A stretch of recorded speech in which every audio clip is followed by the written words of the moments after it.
waxaan rabaa inaan tilmaamno cayda nebi maxamed la caayaya inaanay boos ku lahayn,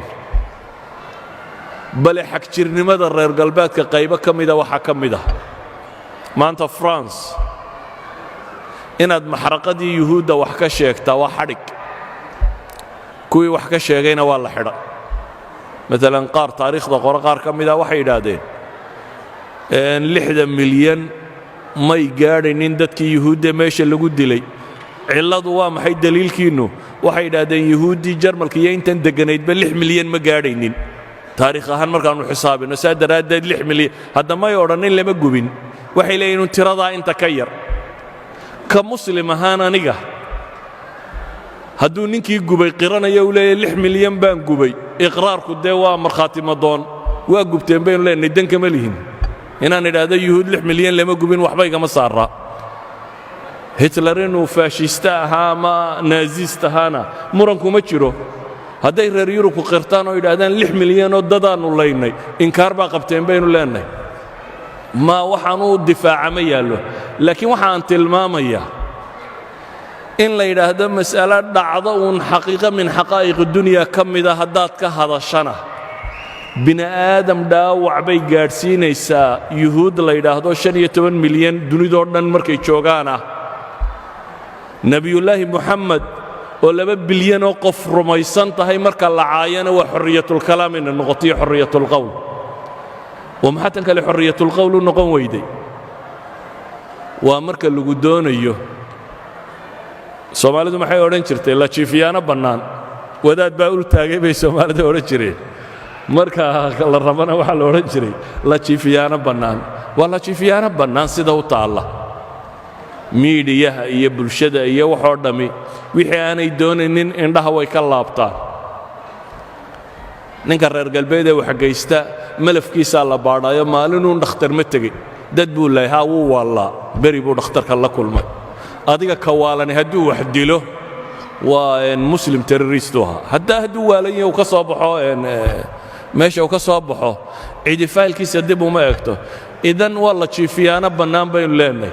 laakiin taasi waxay isbeddeli kartaa markaad adigu hadasho, markaad adigu muctaqadkaaga iyo diintaada difaacato, markaad adigu soo bandhigto nebi maxamed wuxuu ahaa calayhi salaatu wasalaam.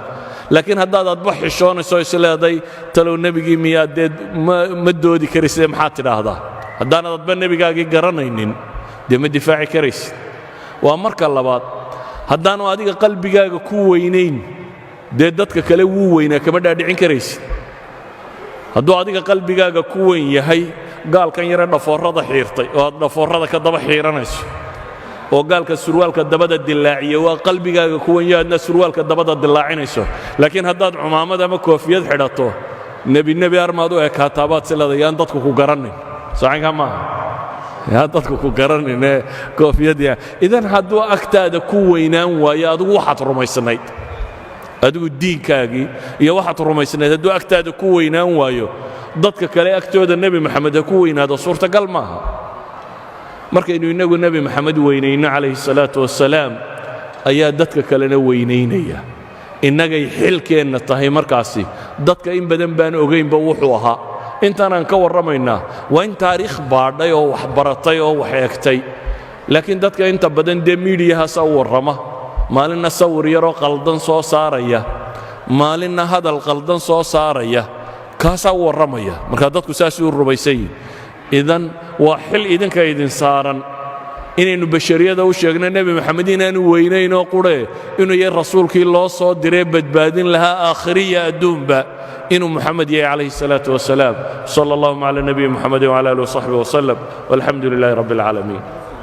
bushaaro bushaaro bushaaro haddii safar loo geli jiray barashada qur'aanka, hadda waxaad ku baranaysaa qur'aanka iyo culumta shareecada adiga oo jooga gurigaaga iyo goobtaada shaqo. dugsiga online-ka ah ee barashada qur-aanka kariimka iyo shareecada islaamka, duruusta uu sida taxanaha u dhigo waxaa ka mid ah barashada qur-aanka kariimka ah iyo higaada, culumta shareecada islaamka, tarbiyadda awlaadda iyo luqadda carabiga. haddaba isqoristu waa ay socotaa. hadlan hore ogaad wixii faahfaahina kala xidhiidh nambarada shaashada kaaga muuqda. hamogaanin dugsiga online-ka ee barashada qur-aanka kariimka iyo culumta shareecada ee daarul hijra.